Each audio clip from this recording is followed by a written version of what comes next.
मेरा नाम स्नेहा है और मैं एक रिपोर्टर हूँ। एक ऐसी वारदात जिसने पूरे देश को हिलाकर रख दिया, जिसकी सच्चाई पूरा देश जानना चाहता है कि आखिर एक पति ने क्यों अपने पति को हनीमून पर जाने के बाद मार दिया। पत्नी ने मारा या फिर किसी और का ये काम था, या फिर चोरी का मामला था, या कोई और बात थी।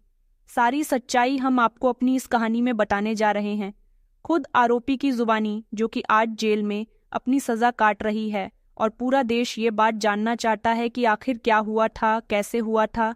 इसलिए हम खुद आरोपी महक शर्मा से बात करने के लिए जेल के सेल में जा रहे हैं। पुलिस की इजाज़त लेने के बाद हम जेल में अपने माइक और कैमरामैन के साथ पहुंचे तो आरोपी महक शर्मा अपने सेल में एक तरफ सिमटी बैठी हुई थी। चेहरे पर न कोई शर्म, न कोई लिहाज, सिर्फ एक पछतावा था, जो हर इंसान से गलती हो जाने के बाद, सजा मिलने के बाद होता है।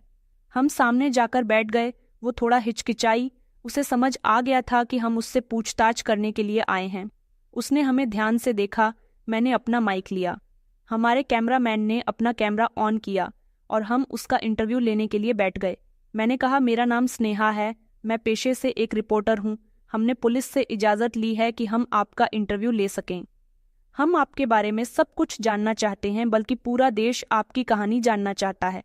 क्या आप हमें अपना इंटरव्यू देना चाहेंगी?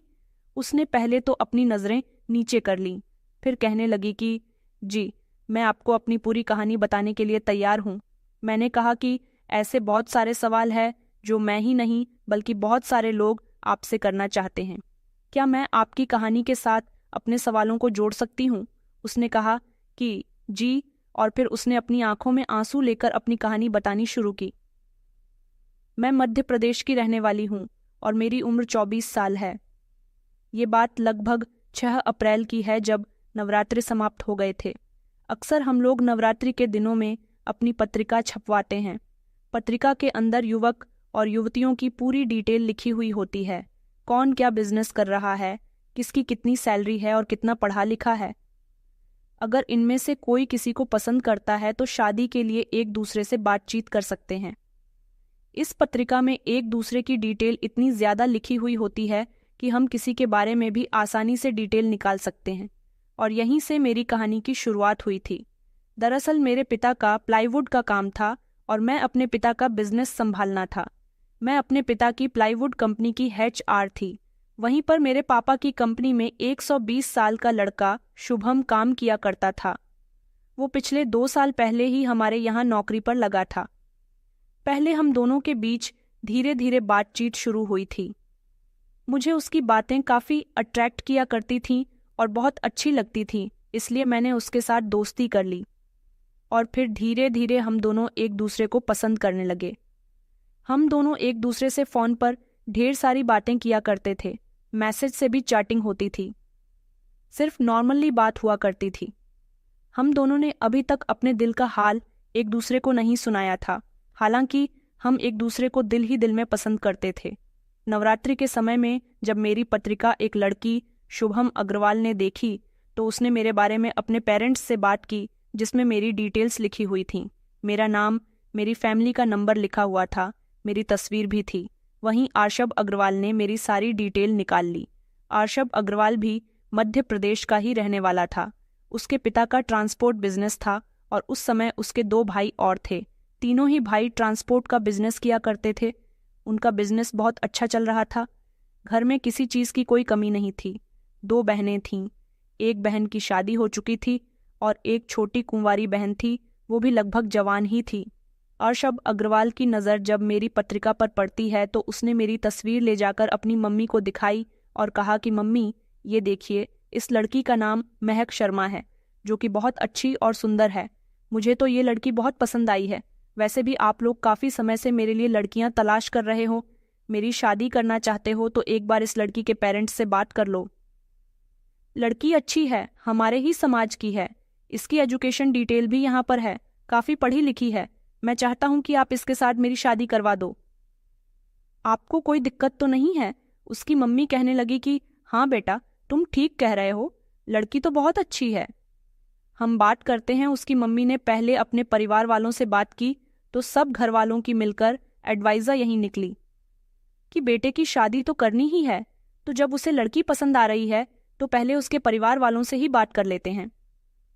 अर्शब की मम्मी ने वहीं पत्रिका से मेरी मम्मी का मोबाइल नंबर निकाल लिया और जब उनकी बात मेरी फैमिली से हुई, उन्होंने सबसे पहले अपने बारे में मेरी फैमिली को बताया। ये हमारा ट्रांसपोर्ट का बिजनेस है। हमारे 3 बेटियां और 2 बेटियां हैं। सभी बच्चों की शादी हो चुकी है। बस एक छोटा बेटा और एक सबसे छोटी बेटी कुंवारे हैं। हम अपने बेटे के लिए लड़की देख रहे हैं। हमारा बेटा ऋषा बहुत होशियार है और हम सबका लाडला है।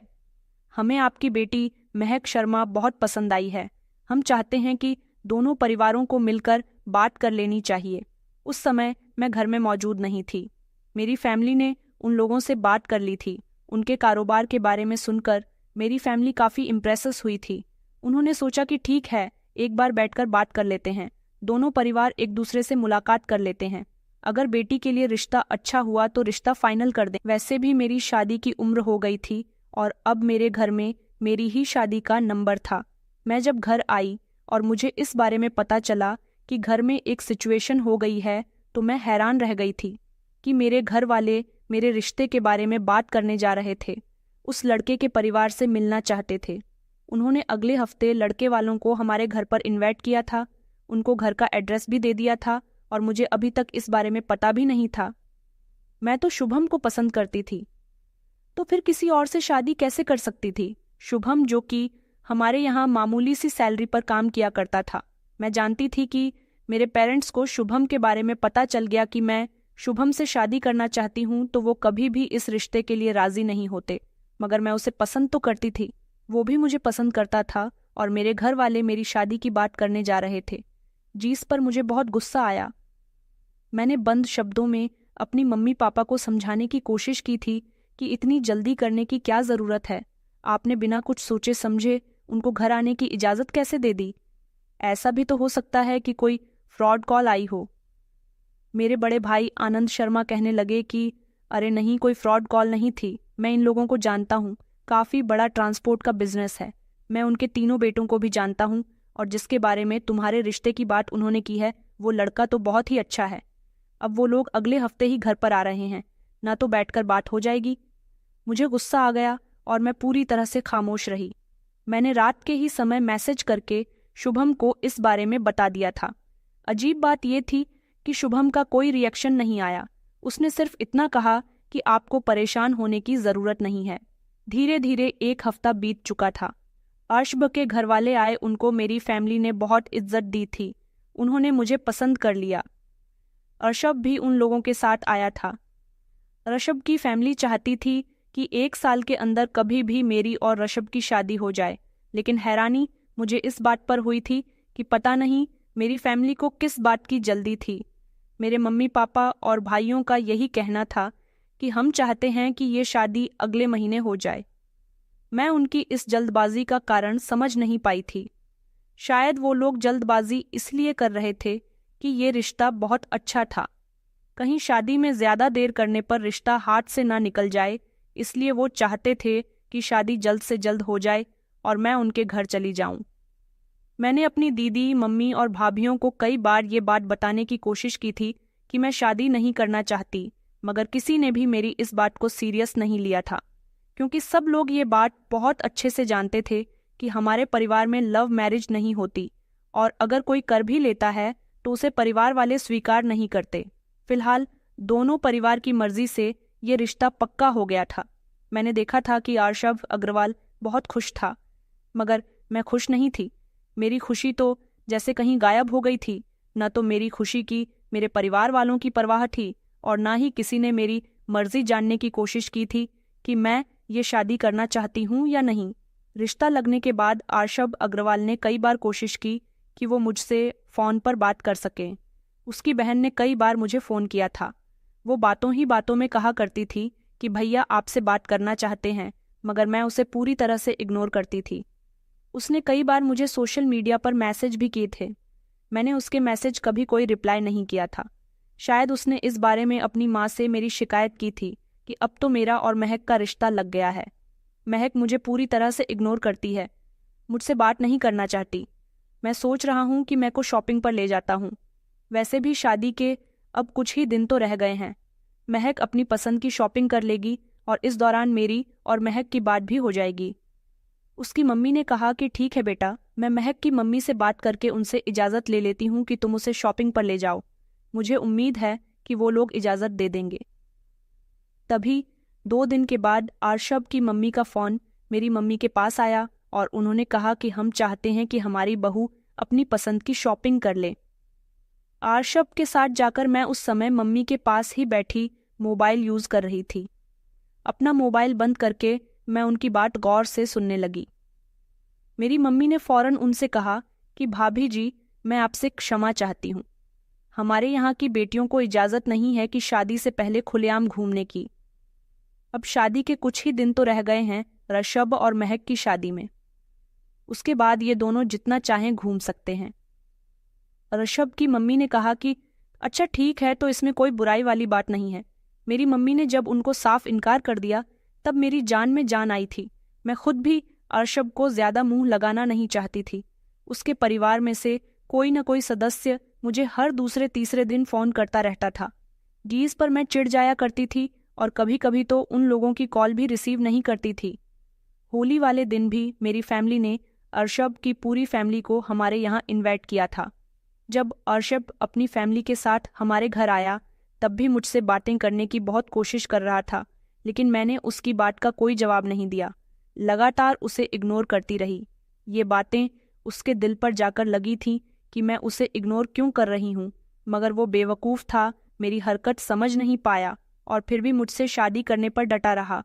मुझे लगा कि शायद मैं उसे इग्नोर करूँगी तो ये रिश्ता ख़त्म हो जाए, लेकिन रिश्ता कहीं से कहीं तक भी ख़त्म नहीं हुआ। दिन गुजरते गए और शादी का दिन करीब आ गया। शुभम को सब कुछ अच्छे से पता था। शुभम का यही कहना था कि इस समय मेरी फाइनेंशियल कंडीशन ठीक नहीं है, ऐसे में मैं आपसे शादी नहीं कर सकता और ना आपकी शादी रोक सकता हूँ। अगर मैंने आपके घर वालों से आपके और आपके बारे में बात की तो मेरी नौकरी भी चली जाएगी और आप जानती हो कि इतनी जल्दी नौकरी मिलना मेरे लिए कितना मुश्किल है। उसने मुझे अपनी मजबूरी बता दी थी। मैं उसकी मजबूरी को बहुत अच्छे से समझ गई थी, लेकिन मुझे हर तरह से अरशब पर गुस्सा आ रहा था। मैं उससे शादी नहीं करना चाहती थी। मेरे घर वाले खुशी खुशी शादी की तैयारी कर रहे थे और अरशब के घर में भी शादी की तैयारियां जोरों शोरों पर थीं। शादी वाले दिन जब वो बारात लेकर मैरिज हॉल आया तो बहुत खुश था। अपनी ही बारात में अपने दोस्तों के साथ खूब डांस कर रहा था। यहाँ तक कि उसने अपनी छोटी बहन के साथ अपनी ढेर सारी रील्स भी बनाई थीं। दोस्तों के साथ भी काफ़ी सारी मस्ती की थी। दोनों ही परिवार इस शादी से बहुत खुश थे। शादी से अगर कोई दुखी था तो वो थी मैं। मेरे पापा ने शुभम और उसकी फैमिली को भी मेरी शादी में इनवाइट किया था, मगर शुभम मुझे किसी और का होते हुए कैसे देख सकता था। अगर उसके हाथों में मजबूरी नहीं होती तो वो मुझसे शादी कर लेता।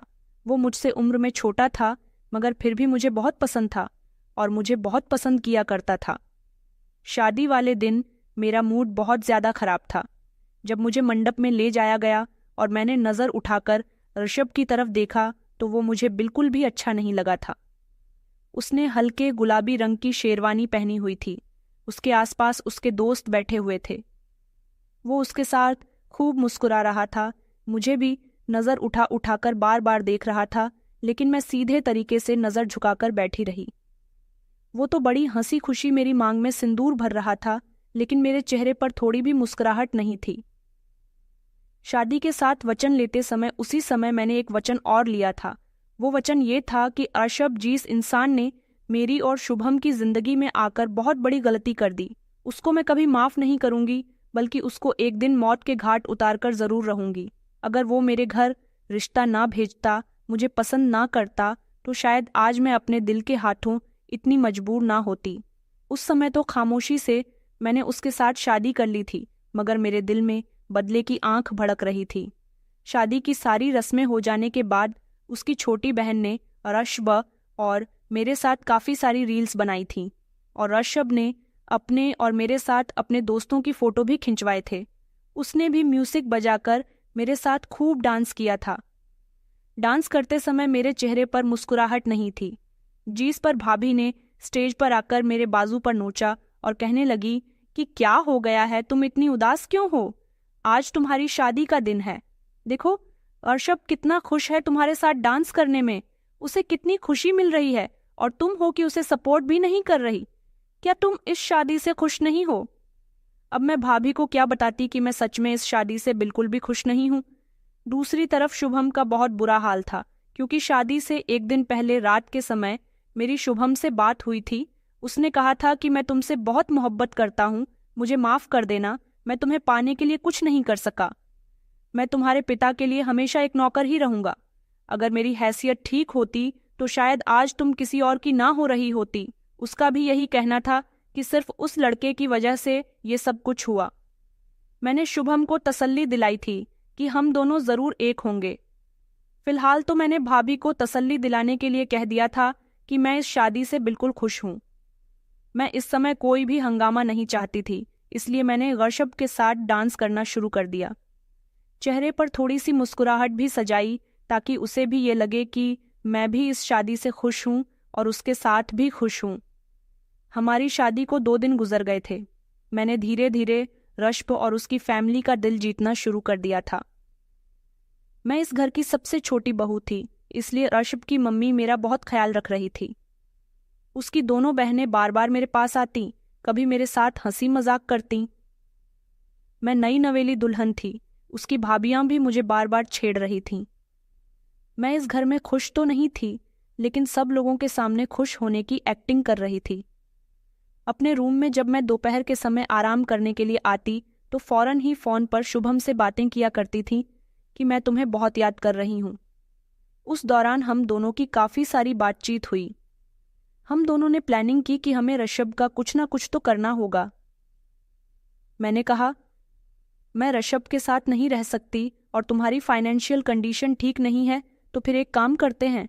मुझे मेरे मायके से और ससुराल से काफ़ी सारा जेवर चढ़ाया गया है। ऋषभ को किसी भी तरह ठिकाने लगा देते हैं और हम दोनों एक दूसरे के साथ भागकर शादी कर लेते हैं। हम अपनी दुनिया कहीं और बसा लेंगे। शुभम इस बात से पूरी तरह राजी हो गया था। उसने कहा कि ठीक है, हम ऐसा ही करेंगे, लेकिन क्या करेंगे और कैसा करेंगे ये अभी समझ नहीं आ रहा था। मैं जब एक दिन अपने मायके गई तो वहां बहाने से मैं शुभम से भी मिलने के लिए गई। हम दोनों हमारे ही दुकान के बेसमेंट में मिले थे। वहां हम दोनों ने काफ़ी देर बैठकर आशब की मौत की प्लानिंग की और उसके बाद मैं अपने घर वापस आ गई थी। एक दिन मैं और रश्ब अपने रूम में एक दूसरे के बराबर बराबर लेटे हुए थे। मैंने रश्ब से कहा कि रश्ब, हमारी शादी को 9 दिन गुजर गए। मैं सोच रही हूँ कि हम लोगों को कहीं हनीमून पर जाना चाहिए। मेरी बात सुनकर पहले तो रश्ब कुछ सेकंड खामोश रहा, फिर कुछ सोच विचार करने के बाद कहने लगा कि तुम ठीक कह रही हो, लेकिन हमें अभी अपनी फैमिली के साथ थोड़ा टाइम स्पेंड करना चाहिए। जब हमारी शादी को 1-1.5 महीना गुजर जाएगा तब हम हनीमून पर आराम से चलेंगे। मैंने कहा कि नहीं, 1-1.5 महीना गुजर जाने के बाद तो हम पुराने कपल हो जाएंगे। अभी तो हम न्यूली कपल हैं और शादी के फौरन बाद ही हनीमून पर जाया जाता है। मेरे ज्यादा जिद करने पर रश्ब हनीमून पर जाने के लिए मान गया था। फिर मैंने खुद ही तय किया कि हमें हनीमून पर जाना कहाँ है। मैंने रश्ब से कहा कि क्यों ना हम घूमने के लिए शिलोंग चलते हैं। वहां जाने से पहले हम गुवाहाटी चलकर पहले माताजी के दर्शन कर लेंगे, उसके बाद शिलोंग के लिए रवाना हो जाएंगे। शादी के बाद मेरे व्रत चल रहे थे और मैं अपने पति से भी यही कहलवाना चाहती थी कि वो खुद पहले दर्शन करने के लिए चले। मेरी बात सुनकर उसने कह दिया था कि ठीक है, जैसा तुम कहोगी वैसा ही। मैंने अभी तक दर्शन नहीं किए हैं, मैं भी वहां जाना चाहता हूँ। मेरा प्लान और भी ज्यादा आसान हो गया था। इधर मैंने अपने मोबाइल से नहीं, अपने मायके आकर अपनी मम्मी के मोबाइल से शुभम से फ़ोन पर बात की और उसे अपनी पूरी प्लानिंग के बारे में बता दिया था। शुभम ने कहा था कि तुम परेशान मत हो, मैं भी तुम्हारे पीछे पीछे वहां पर आ जाऊंगा और जल्द ही हम दोनों एक होने में कामयाब रहेंगे। मैं बहुत खुश थी। ऋषभ ने इस बारे में अपनी फैमिली को भी बता दिया था कि हम लोग हनीमून पर जाना चाहते हैं। उसके पेरेंट्स को इस बात से कोई एतराज़ नहीं था। उन्होंने खुशी खुशी हमारी पैकिंग में हमारी मदद करवा दी थी। मैंने आर्शब से कह दिया था कि टिकट्स की टेंशन तो मत लो, टिकट्स मैंने खुद ही बुक कर दिए हैं। मैंने टिकट्स यहाँ से जाने के लिए तो बुक किए थे, लेकिन वापस आने के बुक नहीं किए थे। ये भी हमारी प्लानिंग का एक अहम हिस्सा था। हम लोग लगभग 7 दिन के टूर पर शिलोंग जा रहे थे। आखिरकार 20 मई को हम घर से निकल जाते हैं। माताजी के दर्शन करते हैं और उसके बाद शिलोंग रवाना हो जाते हैं। वहां पहुंचकर पहले हम दोनों खूब घूमना फिरना करते हैं। मैं अर्शब के साथ ऐसे रिएक्ट कर रही थी जैसे मैं उसके साथ बहुत खुश हूँ, जैसे मैं उससे बहुत मोहब्बत करती हूँ, मगर ऐसा कुछ भी नहीं था। उसकी नज़र बचते ही मैं फौरन शुभम से किनटैक्ट कर रही थी। घर से निकलने से पहले मैंने ढेर सारा जेवर भी पहना था और अर्शब के पास भी लगभग 3 लाख रुपए की चैन थी। मैंने वो भी उसे पहनने के लिए दी थी। मेरे कहने पर उसने खुशी खुशी चैन को पहन लिया था, लेकिन जब हम लोग तैयार होकर कमरे से बाहर निकले तो उसकी मम्मी को इस बात पर बहुत ऑब्जेक्शन हुआ था कि हम लोग घूमने के लिए जा रहे हैं तो इतना सारा जेवर क्यों पहनकर जा रहे हैं। उसकी मम्मी ने कहा कि बेटा, जब कहीं घूमने जाते हैं तो जेवर पहनकर नहीं जाते। मैंने कहा, मम्मी जी, हमारी अभी नई नई शादी हुई है और बिना जेवर के तो नई दुल्हन सोनी सी लगती है। आपको इतना परेशान होने की जरूरत नहीं है, कुछ नहीं होगा। मेरी बात पर तो वो खामोश हो गई थी, लेकिन उन्होंने अर्शब को साइड में ले जाकर उसे कहा था कि बेटा, तुम अपनी चैन उतार दो, तुम्हारी चैन बहुत महंगी है। अगर कहीं किसी ने तुम्हारे साथ लूटपाट कर ली तो। उनको अपने बेटे की बहुत फिक्र हो रही थी। अर्शब ने भी अपनी मम्मी से यही कहा कि मम्मी, ऐसा वैसा कुछ नहीं होता, हम अपनी सेफ्टी करना जानते हैं। ये कहकर हम लोग घर से निकल आए थे, लेकिन उसकी मम्मी हमारे लिए बहुत परेशान हो रही थी। वहां पहुंचने के बाद सब लोग हमसे कीन अटैक कर रहे थे, बार बार हमें फ़ोन कर रहे थे कि तुम कहाँ हो, कैसे हो। उसकी मम्मी ने फ़ोन कॉल पर कई बार इस बारे में मुझसे जिक्र किया था कि अपने जेवर संभाल कर रखना और वहां जेवर पहनकर ज्यादा घूमना फिरना मत करना, या फिर अपने सामान में ही जेवर को लॉक कर देना। उसी दिन, जिस दिन हम शिलोंग पहुंचे थे, रश्ब की मम्मी ने आखिरी समय मुझसे फ़ोन पर बात की, क्योंकि अब समय आ गया था उनसे सारे संपर्क खत्म कर देने का। मेरी उनसे थोड़ी देर बातचीत हुई। उन्होंने मुझसे मेरे व्रत के बारे में पूछा और कहा कि रश्ब कैसा है, रश्ब से बात करवा दो। रश्ब मेरे साथ ही था। हम लोग पहाड़ी पर चल रहे थे, मेरी भी सांसें फूल रही थीं। रश्ब मुझसे काफ़ी आगे की दूरी पर था। मैं उसकी मम्मी से फ़ोन पर बात कर रही थी। उन्होंने मुझसे कहा कि बेटा, एक बार मेरी रश्ब से बात करवा दो। मैंने उन्हें झूठ बोल दिया कि हम लोग पहाड़ी पर चल रहे हैं। अर्शब काफ़ी दूर पर है, मैं रश्ब से अभी आपकी बात नहीं करवा सकती और मुझे आपकी आवाज़ भी नहीं आ रही। यहाँ नेटवर्क इश्यू बहुत हो रहा है, आप हमारी फिक्र ना करें, हम लोग बिल्कुल ठीक हैं। मैं खुद ही आपसे कनेक्ट करूँगी। जब हम लोग रूम पर पहुँच जाएंगे तो आप अर्शब से भी बात कर लेना और मैं भी आपसे बात करूँगी। इतना कहकर मैंने फ़ोन बंद कर दिया था। फिलहाल के लिए उन्हें तसल्ली हो गई थी कि उनकी बहू और बेटा सलामत हैं। उन्होंने अपने बाकी परिवार के सदस्यों को भी ये बात बता दी थी कि सब कुछ बिल्कुल ठीक है, वो दोनों खूब एंजॉय कर रहे हैं। मगर ये बात कहाँ किसी को पता थी कि उसके बाद जो कुछ होगा वो काफ़ी भयानक होगा। शुभम भी शिलोंग पहुंच चुका था। शुभम ने शिलोंग पहुंचने के बाद वहां हिमाचल के 3 लड़कों को रश्ब की मौत की सुपारी दी थी। मैं जो जेवर अपने साथ ले गई थी और मेरे पास कुछ कैश भी था, वो मैंने शुभम को देने के लिए कहा था। उन्हीं पैसों में से उन तीनों लड़कों को हमें सुपारी भी देनी थी। इतनी बार ही मैंने महक शर्मा से सवाल किया कि आपका एक वीडियो बहुत तेजी से वायरल हो रहा है। जिस होटल में आप ठहरी हुई थी, उस होटल के बाहर कैमरे लगे हुए थे। उसने आपको कैप्चर कर लिया है। उसमें दिखाई दे रहा है कि आपके पति ने रेंट पर जो स्कूटी ली थी, आपके पति स्कूटी स्टार्ट कर रहे हैं और आप कुछ दूरी पर जाकर मोबाइल का इस्तेमाल कर रही हैं। तो हम जान सकते हैं कि आप अपने पति से दूर जाकर मोबाइल में ऐसा क्या कर रही थीं? महक शर्मा ने जवाब दिया कि मैं शुभम को लोकेशन सेंड कर रही थी। मैंने उसे मैसेज भी कर दिया था कि हम लोग यहाँ से निकल रहे हैं और अब हम लोग जहाँ पहुँचने वाले हैं वो वहाँ आ जाए और साथ ही उन तीनों लड़कों को भी ले आए जिनको हमने हायर किया था। मैं और रश्ब स्कूटी पर बैठकर होटल से रवाना हो गए थे शिलोंग की घाटियों में घूमने के लिए। पहले तो हम लोग एक पब्लिक प्लेस में घूमते रहे, जहां हमने काफ़ी सारी पिक्चर्स लीं, एक दूसरे के साथ खूब एंजॉय किया। फिर थोड़ी देर के बाद मैं और रश्ब दोबारा से स्कूटी पर बैठ गए और रश्ब स्कूटी चलाने लगा। हम काफ़ी दूर तक आ गए थे। मैं देख रही थी कि हम लोग काफ़ी सुनसान रास्ते पर आ गए हैं और अब जो घाटी आने वाली थी वहीं रुकने का मुझे इशारा दिया गया था। मैंने रश्ब से कहा कि रश्ब, यहीं उतरकर पहले कुछ तस्वीरें ले लेते हैं, यहाँ का नज़ारा कितना अच्छा है। मेरे कहने पर रश्ब ने स्कूटर रोक ली थी और हम लोग वहाँ खड़े होकर पिक्चर्स लेने लगे। तभी एक गाड़ी में 3 लड़के आए। और उन्होंने फौरन रश्ब को दबोच लिया। इधर उधर देखा, जहां कोई नजर नहीं आ रहा था। रश्ब चिल्लाने लगा और बार बार कह रहा था कि महक, मुझे बचाओ, ये लोग कौन हैं?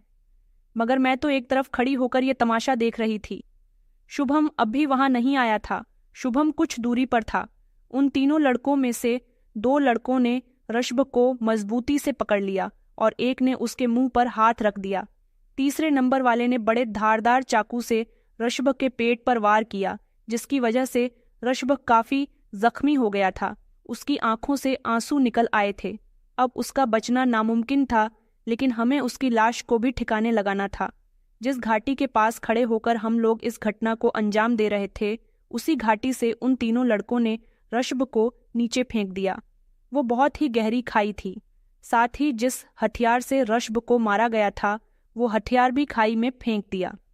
मैंने कहा कि एक सीसीटीवी फुटेज और है जो पुलिस के हाथ लगा है। पुलिस का कहना है कि जिन 3 लड़कों का आप जिक्र कर रही हैं, वो एक ऑल्टो कार में बैठे हुए थे।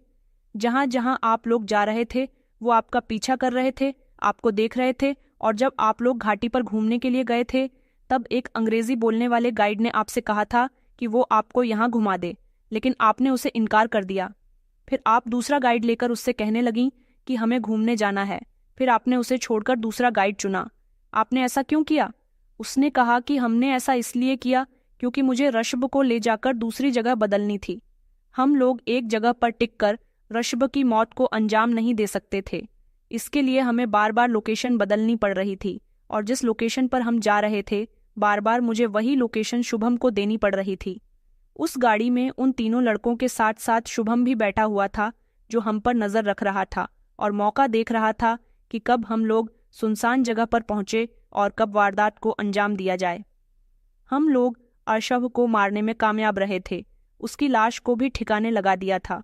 मैं जो पहले ही अपने बैग में जेवर और कैश लेकर चली थी, वो सब मैंने शुभम के हवाले कर दिया। उसने उन तीनों लड़कों को अपनी सुपारी के पैसे दे दिए थे। बस वहीं से ही उन तीनों लड़कों से हमारा कॉन्ट्रैक्ट खत्म हो गया। हम जानते थे कि हमने इतनी बड़ी घटना को अंजाम दिया है। शिलोंग में अभी हम दोनों का एक साथ रहना ठीक नहीं है। इसलिए सारे जेवर और पैसे लेकर शुभम जबलपुर, जहां पर हम लोग रहते थे, वहां के लिए रवाना हो गया था। मैंने अपने मोबाइल का सिम निकाल दिया था और सिम अलग जगह पर फेंका और मोबाइल अलग जगह पर फेंका था, ताकि कोई हमारी लोकेशन का पता न कर सके। अर्शब के मरने से पहले मैंने उसके मोबाइल का सिम निकालकर उसके साथ भी कुछ ऐसा ही कर चुकी थी। उसका मोबाइल मैंने दूसरी जगह पर फेंक दिया था और सिम दूसरी जगह पर फेंक दिया था, जिस वजह से उसके फैमिली वाले हमसे कांटेक्ट करने की बहुत कोशिश कर रहे थे, लेकिन उन लोगों का हमसे कोई कांटेक्ट नहीं हो सका। फिर मैं शिलोंग में ही कुछ दिन इधर उधर भटकती रही, ताकि सबको लगे कि अर्शब के साथ ही साथ मैं भी मिसिंग हूँ। कुछ ही दिन पूरे हो जाने के बाद पता चला कि मेरे भाई और अर्शब का बड़ा भाई हम लोगों को तलाश करते हुए यहाँ तक आ गए हैं।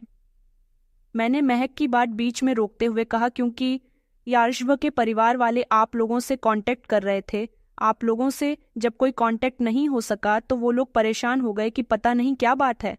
3 दिन हो गए आपको कोई पता नहीं है। 3 दिन से आप दोनों में से किसी से भी कोई बात नहीं हो सकी।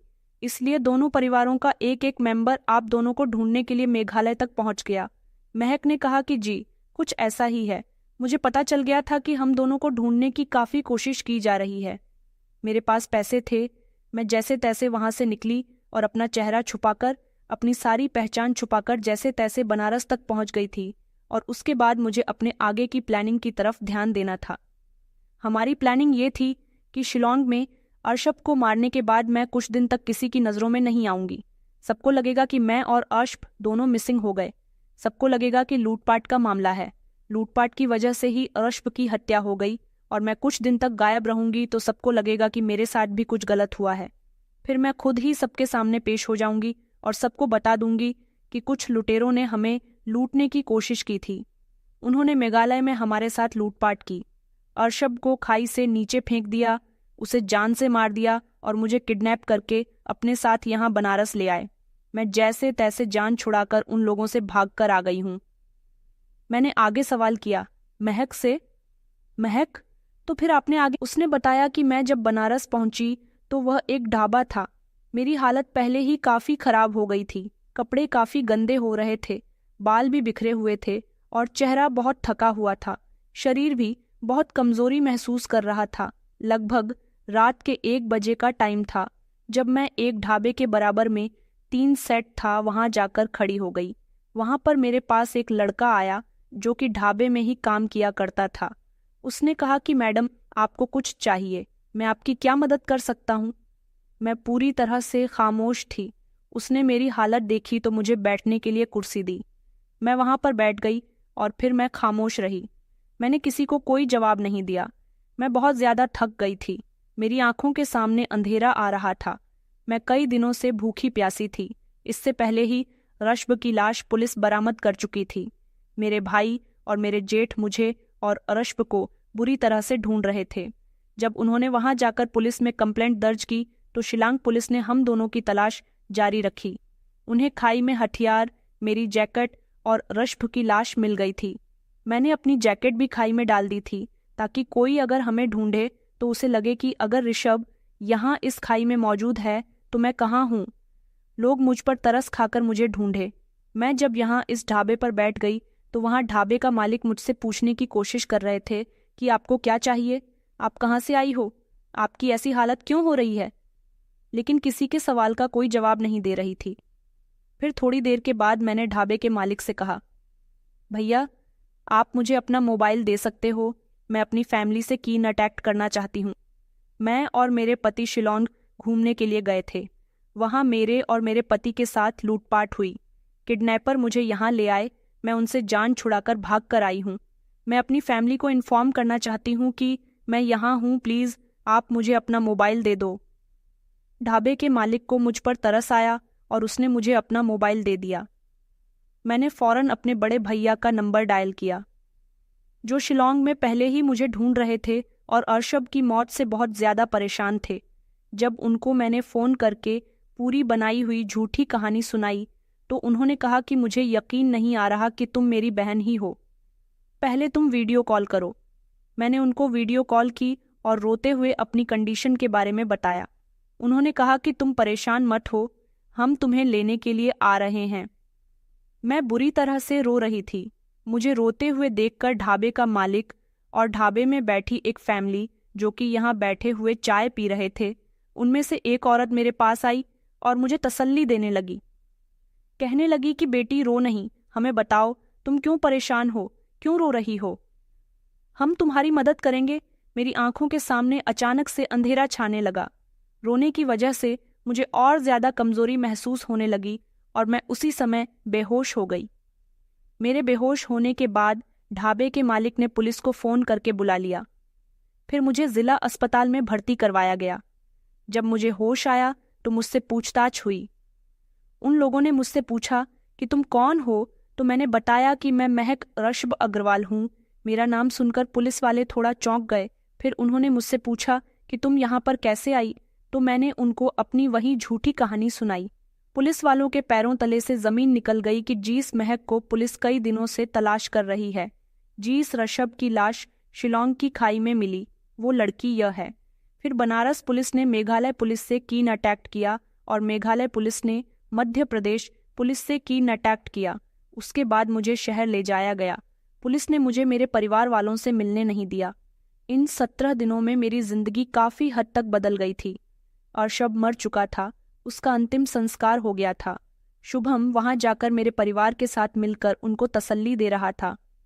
किसी को भी शुभम पर शक नहीं था। सब लोगों को यही लगता था कि मैं गायब हो गई हूँ, मगर पुलिस को कहीं ना कहीं मुझ पर शक था। पुलिस बार बार मुझसे सवाल जवाब कर रही थी कि कहीं तुमने तो अपने पति को नहीं मार दिया, और अगर तुम्हें किडनैपर ने किडनैप किया था तो हमें उन किडनैपर के बारे में बताओ। वो कौन थे, उन्होंने तुम्हें कहाँ छोड़ा, कहाँ रखा, तुम्हारे साथ क्या क्या किया। मेरी मेडिकल रिपोर्ट भी कराई गई क्योंकि पुलिस वालों को शक था कि कहीं मेरे साथ गैंगरेप तो नहीं हुआ। तो ऐसा भी कोई मामला सामने नहीं आया था, जिसकी वजह से ये बात क्लियर हो गई और पुलिस ने मेरे मोबाइल नंबर से पता लगा लिया था कि मैं किस किस से बात किया करती थी। मेरी फैमिली वाले मेरे पूरे सपोर्ट में थे, जबकि मेरे ससुराल वाले भी मेरे सपोर्ट में थे। लेकिन जब पुलिस ने उनको बताया कि हमें लगता है कि किसी लड़की ने आपके बेटे को मारा है, तो मेरे ससुराल वाले मेरे खिलाफ होने लगे और मेरे मायके वाले मुझे सपोर्ट कर रहे थे। मेरे पापा मेरी मम्मी का यही कहना था कि हमारी बेटी का उस लड़की शुभम से कोई अफेयर नहीं था, क्योंकि पुलिस मेरे मोबाइल से सारी डिटेल निकालने के बाद ये बात पता कर चुकी थी कि मेरी सबसे ज्यादा बातचीत शुभम से होती थी और शादी से पहले से भी शुभम से मेरी ज्यादा बातचीत रही थी। पुलिस ने सारी डिटेल निकालने के बाद जब मेरे ससुराल वालों और मायके वालों को ये बात बताई तो एक अजीब सा कोहराम मच गया था। मेरे पापा का कहना था, ये हमारी बेटी ऐसा नहीं कर सकती, हमने उसे बहुत अच्छे संस्कार दिए हैं, उसका किसी के साथ अफेयर नहीं था और मेरी फैक्ट्री में काम करने वाले लड़के के साथ तो उसका कोई अफेयर हो ही नहीं सकता। उनकी मांग यही थी कि हमारी बेटी की सीबीआई जांच करवाई जाए, लेकिन सीबीआई जांच से पहले ही पुलिस का दबाव मुझ पर बहुत बढ़ने लगा। महिला पुलिस कर्मियों ने मेरे साथ सख्ती से पेश आकर सारी सच्चाई उगलवाने की कोशिश की। दूसरी तरफ पुलिस और भी जांच में लगी हुई थी। सीसीटीवी फुटेज चेक हो रहे थे। हम लोग कहाँ कहाँ गए थे, हर तरफ से इंक्वायरी की जा रही थी। कितने समय तक हम लोग लापता रहे थे, तो हमारे परिवार वालों ने पुलिस में हमारे गुमशुदा होने की कंप्लेंट दर्ज करवाई। सोशल मीडिया पर भी मेरे और आशब की शादी के फोटोज अपलोड किए ताकि लोग हमें ढूंढ सकें। पुलिस की सख्ती जब मुझ पर बढ़ गई तो मैंने डरकर पुलिस को सारी सच्चाई बता दी। पुलिस ने कॉल डिटेल निकालने के बाद शुभम को भी अरेस्ट कर लिया था। शुभम के साथ भी जब सख्ती हुई तो शुभम ने भी सब कुछ बता दिया कि किस तरह से हम लोगों ने प्लानिंग की, किस तरह से हम लोगों ने उन गुंडों को हायर किया और किस तरह से हमने ऋषभ को मौत के घाट उतारा। इतना कहकर महक ऋषभ अग्रवाल खामोश हो गई थी। मैंने कहा कि आपको अपने किए पर पछतावा है। आपने मोहब्बत में, जो कि आपको लगता है कि आपने ये कदम उठाकर बहुत कुछ गंवा दिया। आपके परिवार वाले आप पर बहुत भरोसा करते थे। पहले तो वो सब लोग आपके सपोर्ट में थे, सब लोग आपके ससुराल वालों को, पुलिस वालों को बुरा भला कह रहे थे, लेकिन जब आपका ये बयान पब्लिकली सबके सामने आया तो उसका सबसे बड़ा असर आपकी फैमिली पर पड़ा था। वो लोग आप पर बहुत ट्रस्ट करते थे। फिर जब उनको पता चला कि आपने सारी सच्चाई बता दी है, आपने सरेंडर कर लिया है, तो उन पर काफ़ी असर पड़ा था। उनकी काफ़ी बेइज्जती भी हो रही है। महक ने अपना सर नीचा कर लिया और कहने लगी कि मुझसे बहुत बड़ी गलती हुई है। मैं मोहब्बत में अंधी हो गई थी।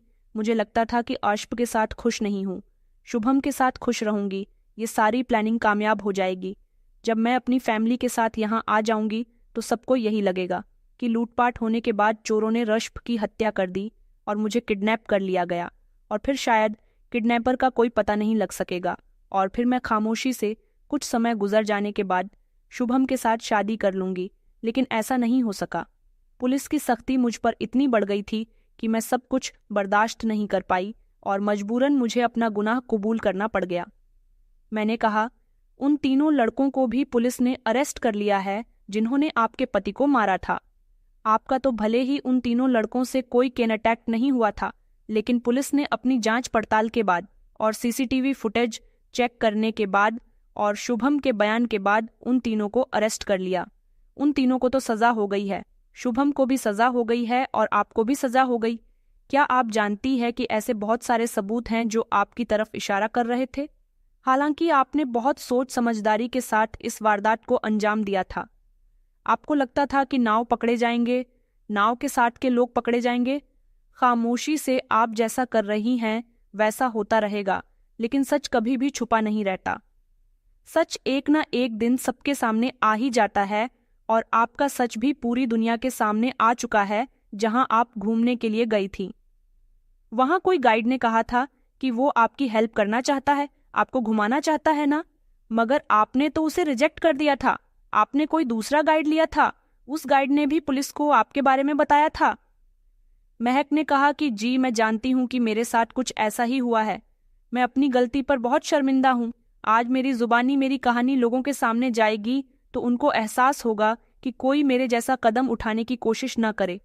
दोस्तों, महक शर्मा की कहानी एक गंभीर सबक है कि अनियंत्रित भावनाओं जैसे प्रेम में अंधापन या बदले की आग जीवन को बर्बाद कर सकती है। महक ने शुभम के प्रति अपने जुनून और ऋषभ के प्रति नाराजगी में एक ऐसा जघन्य अपराध किया जिसने न केवल एक निर्दोष की जान ली, बल्कि उसके परिवार और समाज का भरोसा भी तोड़ दिया। ये कहानी सिखाती है कि रिश्तों में ईमानदारी, खुली बातचीत और तर्कसंगत निर्णय लेना जरूरी है। विवाह जैसे बड़े फैसले दबाव में नहीं बल्कि आपसी सहमति से होने चाहिए।